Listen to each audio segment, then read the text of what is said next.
अस्सलाम वालेकुम नाज़रीन, वेरान टीवी न्यूज़ में भलेकार आऊं है पीरिया गुल। सबका पेरिक नजर हेडलाइंस ते। इस्लामाबाद हाई कोर्ट जे चीफ जस्टिस पारा केपीके जे वॾे वज़ीर सां मिलण खां इनकार। सॼी रात अडियाला जेल ॿाहिरां धरणो हलण बाद केपीके जो वॾो वज़ीर सोहेल अफरीदी इस्लामाबाद हाई कोर्ट पहुतूं। चीफ जस्टिस सां मुलाकात न थियण ते सोहेल अफरीदी अली माखानी वकील चीफ जस्टिस जे सेक्रेटरी जे ऑफिस में वापस रवाना। सिंध में डेंगी मरीजन में खतरनाक इजाफो। सेहत खाते जे डायरेक्टर जनरल सूबे में डेंगी की सूरत हाल बाबत रोजानी रिपोर्ट जारी कर स्टे। गुजरल 24 कलाकन में सूबे में डेंगी जा 260 नवा case report. Sindh high court Karachi में सिंध आबादकार बोर्ड तरफा कमंद की पीड़ाई शुरू न करण खिलाफ दाख़िल कल दरख्वास्त ॿुधणी।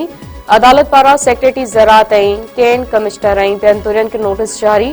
जस्टिस अदनान इकबाल जो सेक्रेटरी ज़राअत केन कमिश्नर ते कावड़ जो इज़हार। अदालत ॿुधणी ईंदड़ जुमे ताईं मुलतवी करे छॾी।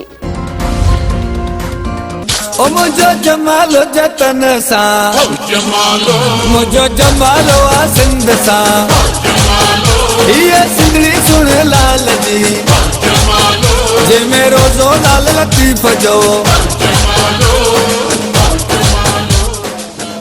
मेहरान टीवी के सॾ ते सॼी सिंध में सकाफती ॾियारे जूं तयारियूं शुरू। सियासी समाजी अदबी ऐं कॉन्फ्रेंस धुरियूं। सकाफती ईद भरपूर नमूने मल्हाइण लाइ पुरजोश। पढ़ो लिखो नशो छॾियो ऐं सिंध सवारो जो उनवान हेठ प्रोग्राम तरतीब ॾेई छॾिया। कराची सखर लाड़कणे दादू नवाब शाह मितुलखास समेत नंढनि वॾनि शहरनि में सकाफती ॾियारनि जूं तयारियूं जारी। अजरकनि टोपियनि समेत सकाफती शयुनि जे विक्री ऐं ख़रीदारी में इज़ाफ़ो। औरतूं ऐं ॿारड़ा बि क़ौमी कार्ड जे तयारियुनि में अॻु भरा।